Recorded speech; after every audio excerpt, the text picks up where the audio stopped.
ఖమ్మం జిల్లాలో రోడ్డు ప్రమాదం నుంచి ఓ కుటుంబం బయటపడింది. పినవక బ్రిడ్జిపై ఐరన్ లోడ్ లారీ ఎదురుగా వస్తున్న కారు డీసీఎం వ్యాన్ను ఢీకొట్టింది. ఈ ప్రమాదంలో లారీతో పాటు కారు బ్రిడ్జిపై నుంచి కిందకు పడిపోయింది.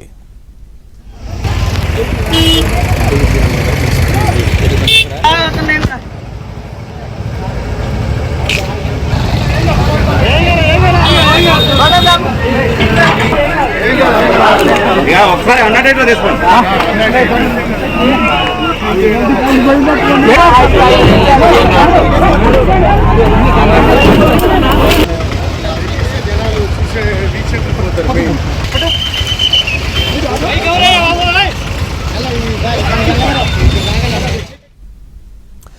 కారులో ప్రయాణిస్తున్న మహిళతో పాటు ఇద్దరు చిన్నారులకు స్వల్ప గాయాలు కాగా లారీ డ్రైవర్కు తీవ్ర గాయాలయ్యాయి. ఇక ఘటనా స్థలానికి చేరుకున్న పోలీసులు గాయపడ్డ వారిని ఖమ్మం ప్రభుత్వాసుపత్రికి తరలించారు.